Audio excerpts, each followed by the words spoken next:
नमस्कार दोस्तों। आज इस भीषण विषम परिस्थिति में जो देश के सामने, भारत देश के सामने है, जिसको हम सब देख रहे हैं, जिसको सारी दुनिया देख रही है और जिससे सब हतप्रभ है, विश्व हतप्रभ है और कोई कुछ करने की स्थिति में नहीं है। न हमारी सरकारें, ना स्वास्थ्य की व्यवस्थाएं और ना ही कुछ और। लोग जो 20-25% डैमेज के साथ अस्पताल पहुंच रहे हैं, उनकी जान नहीं बचाई जा सक रही। लोग जो सांस भी नहीं ले पा रहे, उनको अस्पताल के अंदर बेड नहीं मिल रहा, प्रवेश नहीं मिल पा रहा। और हम महीनों से सुनते आ रहे थे, पूरे देशवासी जो जागरूक हैं, जो समाचारों और विभिन्न आपका राष्ट्रीय अंतर्राष्ट्रीय समाचारों पर जिनकी नज़र है, वो सब देखते आ रहे थे कि अगली जो लहर होगी वो बहुत भीषण होगी और उसकी रफ्तार बहुत तेज होगी, जैसा दूसरे देशों में हुआ है। हम इंतजार कर रहे थे, हम सब इंतजार कर रहे थे, सारे जिम्मेदार। क्या यह ठीक है कि जब परिस्थिति बिगड़ जाए, विकराल हो जाए, तब बेचारे बनकर बैठ जाएं, दूसरों पर दोष देना शुरू कर दें? बेचारे अगर कोई हैं तो वे सारे स्वास्थ्य कर्मी हैं देश के, जो विवश हैं बिना साधनों के इलाज करने में। ऐसी परिस्थिति में जब इलाज की व्यवस्था तक पहुंचना भी संभव नहीं हो रहा, बहुत सारी स्वयंसेवी संस्थाएं हैं जो कि घर आपको एम्बुलेंस में, रास्ते में, आपकी गाड़ी में, घरों में ऑक्सीजन आपको व्यवस्था करा रही हैं। इसके बाद में भी अनेक लोग हैं जिनको ऑक्सीजन की जरूरत पड़ने वाली स्थिति पहुंच चुकी है और उनको ऑक्सीजन नहीं मिल पा रही। लोग दम घुट के मर रहे हैं। अभी भी हो रहा है, रोज हो रहा है। सरकारी आंकड़ों की बात हमेशा की तरह अभी भी वैसी है कि शमशान घाट पर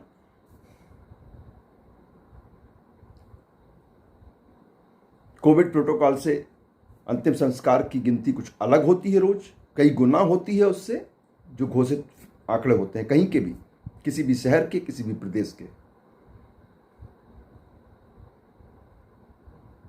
तो वस्तुस्थिति क्या है, उससे बहुत भयावह है। जो अंतर्राष्ट्रीय, जो आपके दूसरे देश देख रहे हैं हमको, जो हमको मदद पहुंचा रहे हैं, वो उससे बहुत भयावह है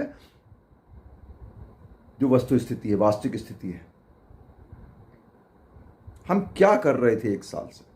हाथ पर हाथ धरे बैठे थे और क्या कर रहे थे? आज हम बात कर रहे हैं हर जिले में ऑक्सीजन प्लांट की।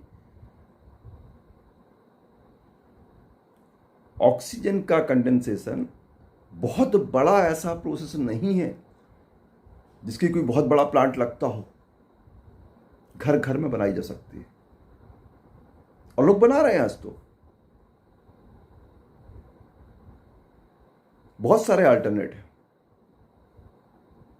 उधर तक पहुंचने की जरूरत ही ना पड़े। हमारे पास वो साधन भी, वो व्यवस्थाएं भी, वो रास्ते भी हैं। एक साल से चिल्ला रहा हूं कि बहुत सारे रास्ते हैं, हमारा देसी तरीके हैं। मेरी उम्र, मेरा चेहरा, मेरी शक्ल देख रहे होंगे आप, सबको दिख रहा है कि मैं क्या हूं, किस तरह का हूं, किस एज ग्रुप का हूं। पिछले एक साल में 5-7 यात्राएं करनी पड़ी मुझे, मैंने की हैं। घर का जिम्मेदार हूं, सारे शॉपिंग मुझे करनी होती है, जाता हूं, आज भी जाता हूं, लेकिन सुरक्षित हूं। जानना चाहते कैसे? एक साल से चिल्ला रहा हूं कैसे हूं। मैं अभी यहां बोलूंगा तो गैरकानूनी होगा, आप इस वीडियो को बैन कर देंगे, और आपसे बोल रहा हूं तो आप उस पर बोल नहीं रहे।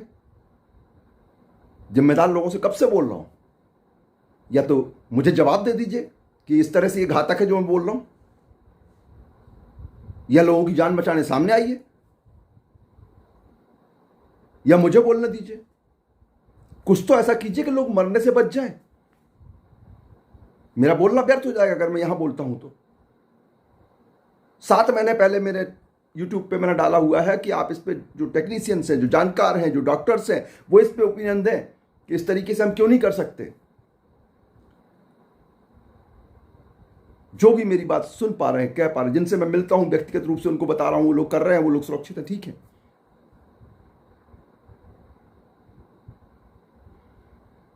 आप विवश करते हैं या कर रहे हैं मुझे चिल्लाने के लिए, मुझे बोलने के लिए। मेरा यह आक्रोश ऐसे ही नहीं है, ये मेरे लिए नहीं है। मैं ठीक हूं,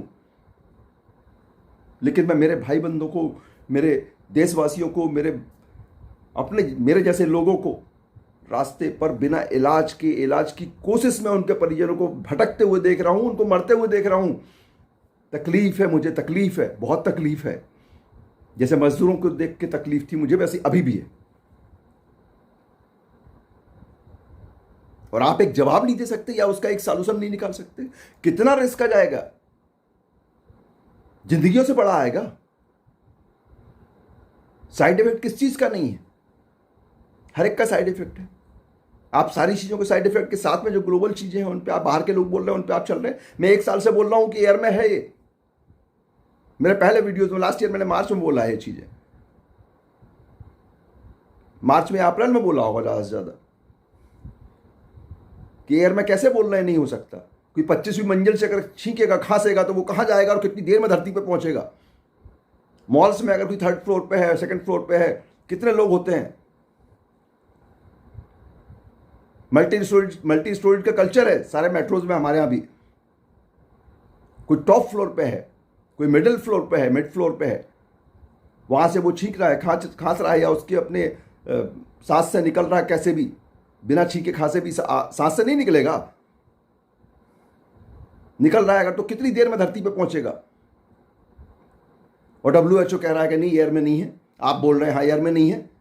हमारी बुद्धि कहां है? दूसरे बोल दे रहे हैं, हमको मानना है, क्योंकि हम मान ले रहे हैं कि वो लोग समझदार हैं, वो बोल रहे हैं इसलिए सही बोल रहे हैं। हमारा लॉजिक कहां जा रहा है? हम तार्किक क्यों नहीं सोच पा रहे?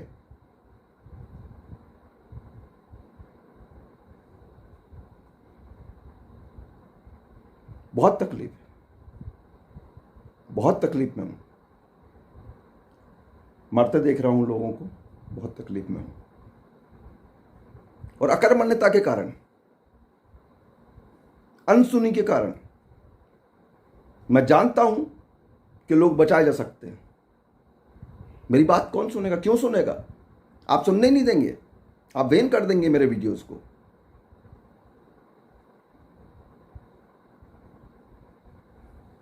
पिछले वीडियोस पे प्लीज प्लीज प्लीज दिखवाइए, बोलिए उस पे। जांच कराइए उसकी। नहीं तो कल मैं बोलने के लिए विवश होऊंगा, आज रात तक बोलने के लिए विवश हूँ। किसी भी पल मेरा आक्रोश जिस समय फट पड़ेगा, मैं बोलने के लिए विवश होऊंगा। आप मुझे बंद कर दीजिए, कुछ भी कीजिएगा, लेकिन मुझसे जो बन पड़ रहा है मैं करूंगा, लोगों को बचाने के लिए, लोगों को तकलीफ दूर करने के लिए।